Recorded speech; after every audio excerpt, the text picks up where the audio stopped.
جس میں اللہ رسول کا حکم موجود ہو، اللہ رسول کا فیصلہ موجود ہو، اللہ اور اس کے رسول کا پیغام موجود ہو، اور پھر کوئی مومن، کوئی مرد ہو، چاہے مومنہ عورت ہو، پھر وہ اس میں اپنی مرضی کرے، تو اللہ کا حکم یہ ہے کہ وہ مومن اور مومنہ نہیں ہو سکتے۔ اگر کوئی اللہ اور اس کے رسول کے فیصلے کو، اللہ اور اس کے رسول کی شریعت کو چھوڑ کر، اللہ اور اس کے رسول کے فیصلے کو، دین کو چھوڑ کر، اللہ اور اس کے رسول کے بھیجے ہوئے پیغام کو چھوڑ کر کوئی اور راستہ اختیار کرے گا، وَمَن يَعْصِ اللَّهَ وَرَسُولَهُ، کوئی اور راستہ اختیار کرنا، وہ راستہ گمراہی کا راستہ ہوگا، ضلالت کا راستہ ہوگا، وہ جہنم کا راستہ ہے۔ یہ اللہ رب العزت کا فیصلہ ہے جس کی تصدیق دوسری آیات میں بے شمار مقامات پہ اللہ رب العزت نے فرمائی۔ سورہ نور کے اندر اللہ رب العزت فرماتے ہیں فَلْيَحْذَرِ الَّذِينَ يُخَالِفُونَ عَنْ أَمْرِهِ أَن تُصِيبَهُمْ فِتْنَةٌ أَوْ يُصِيبَهُمْ عَذَابٌ أَلِيمٌ فِي الدُّنْيَا وَالْآخِرَةِ۔ جو بندہ اللہ اور اس کے رسول کے لائے ہوئے فیصلے، پیغام کو، اللہ اور اس کے رسول کی لائی ہوئی شریعت سے منحرف ہو گیا، فَلْيَحْذَرِ الَّذِينَ يُخَالِفُونَ عَنْ أَمْرِهِ أَن تُصِيبَهُمْ فِتْنَةٌ، جس نے اللہ اور اس کے رسول کے فیصلے کو چھوڑ دیا، اللہ اور اس کے رسول کی شریعت کو چھوڑ دیا، قرآن کو چھوڑ دیا، حدیث رسول کو چھوڑ دیا، پھر کیا ہے؟ فرمایا اللہ تب تک اس بندے کو موت نہیں دیتے جب تک اس کو دنیا میں فکروں میں گرا نہیں دیتے، اس کو ذلیل نہیں کر دیتے۔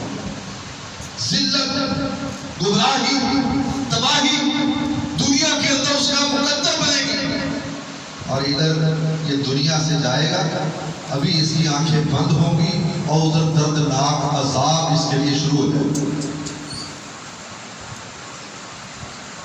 اور اسی طرح تیسرے مقام پہ اللہ رب العزت نے ارشاد فرمایا فَلَا وَرَبِّكَ لَا يُؤْمِنُونَ حَتَّى يُحَكِّمُوكَ فِي مَا شَجَرَ بَيْنَهُمْ ثُمَّ لَا يَجِدُوا فِي أَنفُسِهِمْ حَرَجًا مِّمَّا قَضَيْتَ وَيُسَلِّمُوا تَسْلِيمًا۔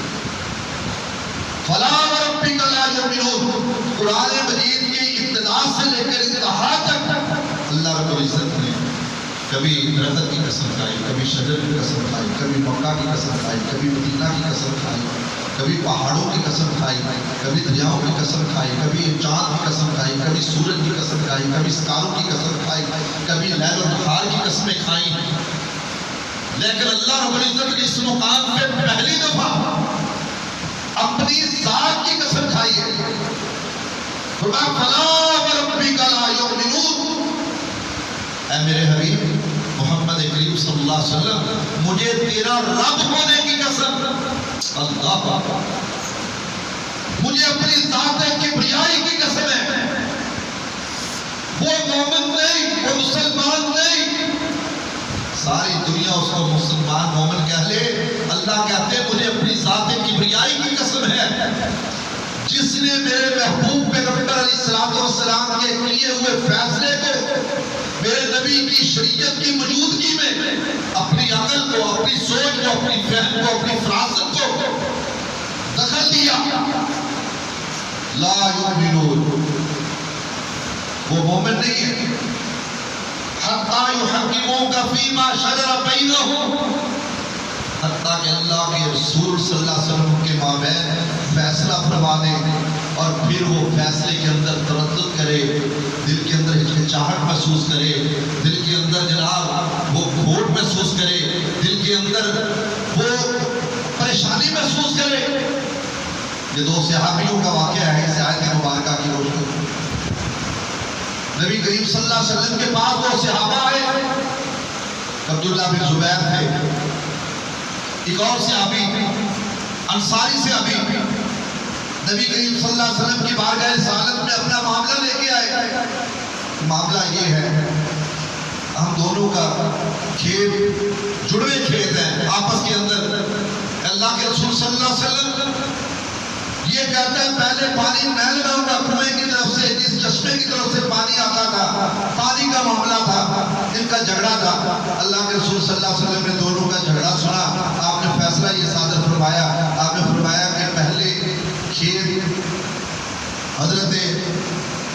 زبیر بن عوام، حضرت زبیر کا ہی کھیت آتا تھا. آپ نے فرمایا زبیر پہلے تم پانی کے لیے آ لیا کرو، پھر تھوڑا سا پانی اس کے لیے چھوڑ دیا کرو وقت سے پہلے. جس طرح ہم یہ کرتے ہیں انتقال کے طور پر ہم استعمال کرتے ہیں لفظ، یا چلو 5 منٹ اضافی اگلے بھائی کو چھوڑ دے رہے. تو میرے بھائیوں، نبی کریم صلی اللہ علیہ وسلم نے فیصلہ کیا کہ پہلے زبیر اپنے کھیت میں پانی پلائے، پھر بعد میں یہ پانی اگلے بھائی کو چھوڑ. اب جو انصاری سے آبی تھے نا، وہ دل میں خیال یہ لانے لگے کہ شاید یہ اللہ کے نبی صلی اللہ علیہ وسلم کا رشتہ دار ہے. صرف اتنی سوچ دل میں دہرائی ہے، صرف دماغ میں یہ بات آئی ہے کہ شاید یہ اللہ کے نبی صلی اللہ علیہ وسلم کا رشتہ دار ہے. رشتہ داری کا پاس کرتے ہوئے اللہ کے رسول صلی اللہ علیہ وسلم نے اس کے لیے یہ فیصلہ صادر کر دیا. صرف اتنی کی بات دل میں آئی ہے، سوچوں میں صرف اتنا خیال آیا، اللہ نے فوراً قرآن بنا دیا. اور اس میں ضعیف درجے کی روایت ہے. حضرت عمر بن خطاب رضی اللہ تعالیٰ عنہ نبی کریم صلی اللہ علیہ وسلم کے پاس ایک فیصلہ لے کر، مسلمان اور یہودی نبی کریم صلی اللہ علیہ وسلم کی بارگاہ رسالت، اسی آیت کی تفسیر میں یہ روایت میں لکھی ہوئی ہے. یہ فیصلہ لے کے آئے. جب فیصلہ نبی کریم صلی اللہ علیہ وسلم نے کر دیا تو فیصلہ دونوں کی بات کو سن کر نبی کریم صلی اللہ علیہ وسلم نے یہودی کو حق میں محسوس کرتے ہوئے فیصلہ اس کے حق میں کر دیا. اب جو نام نہاد مسلمان تھا وہ دل میں خیال یہ کرنے لگا کہ نہیں یار، فیصلہ میرے حق میں. پہلے اس نے خود کہا ہے، اللہ اکبر، اس نے اب کہنے لگا کہ نہیں یار. یہودی کہتا ہے تیرے نبی نے فیصلہ کر دیا، کیا تجھے قبول ہے؟